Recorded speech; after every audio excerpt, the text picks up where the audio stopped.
السلام عليكم إخواني التلاميذ الأعزاء. يعني سنبدأ في التمرين الأول الذي يخص الدرس الأول الذي يتعلق بالمنطق والمجموعات والاستدلالات أو البراهين. C'est-à-dire le premier exercice qui concerne le premier chapitre de la logique des ensembles et les raisonnements. L'énoncé de l'exercice est comme suit. La première question, déterminer la valeur de la proposition P. P, pour tout I et X appartient à R, on a X au carré moins 5X plus 4 est strictement supérieur à 0. La question dit déterminer la valeur.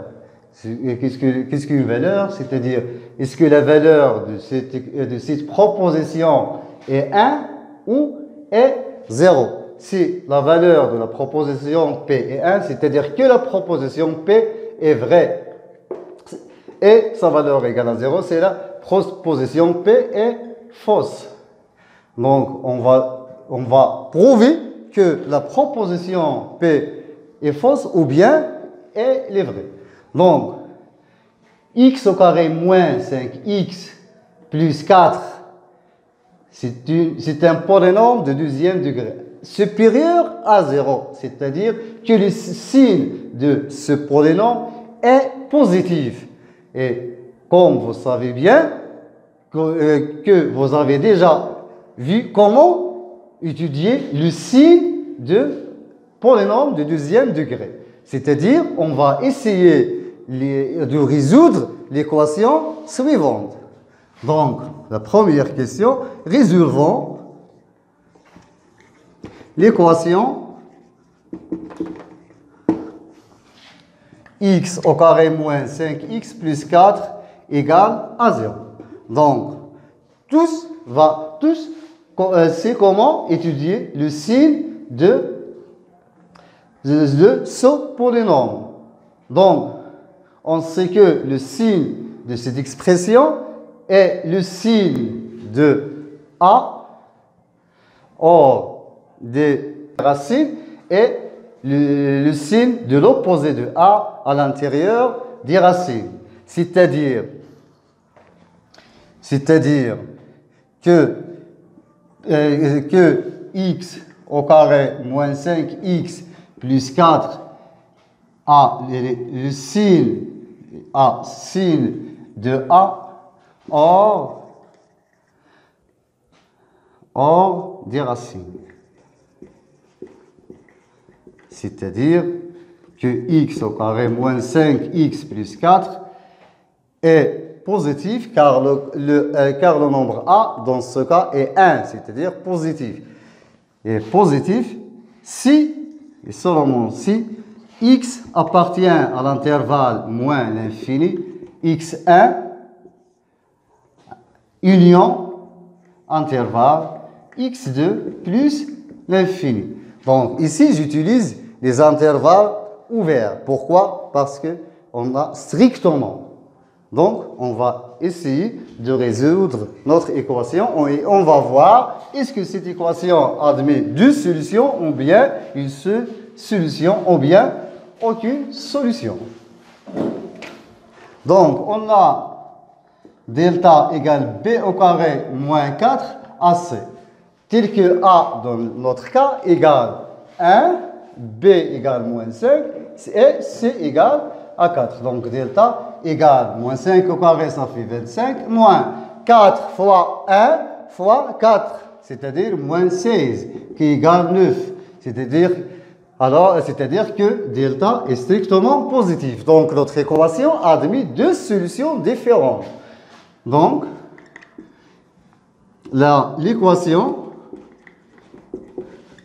admet deux solutions différentes. x1 égale moins b moins racine de delta sur 2a et x2 égale moins b plus racine de delta sur 2a. C'est-à-dire que x1 égale moins b moins moins 5, ça fait 5 moins racine de delta, racine de 9, c'est 3 sur 2A. 2 fois A, c'est-à-dire 2 fois 1 sur 2 qui est égal à 5 moins 3, ça fait 2. 2 sur 2 égale à 1. Et on termine pour x2. x2 égale moins b, ça fait 5, plus racine de delta qui est 3 sur 2 qui est égal 8 sur 2 qui est égal à 4. Alors, le signe de cette expression sera comme suit. Ou bien, on essaie de dresser le tableau signe. Le tableau de signe de x au carré moins 5 plus 4. Donc, x appartient à R, c'est-à-dire à l'intervalle moins l'infini plus l'infini. L'assertion, bien la proposition pi qui est x au carré moins 5x plus 4, qui s'annule si x égale à 1, ou c'est x égale à 4. Donc, signe de A hors des racines A, c'est 1, c'est-à-dire positif. Donc, signe A, le signe A, et entre ou bien dans cet intervalle, les extrémités qui sont les racines de l'équation, on pose le signe de l'opposé de 1. Donc, la proposition P qui a dit que pour tout x appartient à R, x au carré moins 5x plus 4 est positif, c'est une proposition fausse. Pourquoi? Parce que la proposition contient le quantificateur quel que soit, c'est-à-dire pour tous les nombres x et y, et pour la proposition P donc est fausse. Pourquoi? Parce que la proposition P contient le quantificateur universel, c'est-à-dire pour tout x.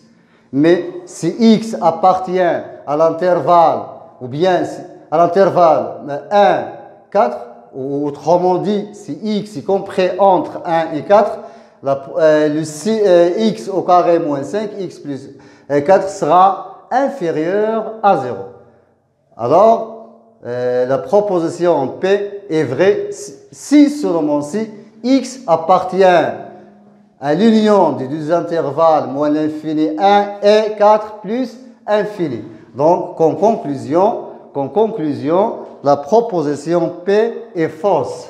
Donc, on va écrire d'après le tableau de signe, on a x au carré moins 5, x plus 4 est strictement positif si seulement si x appartient à l'union de l'intervalle moins l'infini 1 et l'intervalle 4 plus l'infini. Et x au carré moins 5, x plus 4 est strictement négatif si seulement si, ou bien on peut utiliser inférieur ou égal si seulement si x appartient à l'intervalle fermé 1, 4. Comme conclusion, donc, la proposition P est fausse.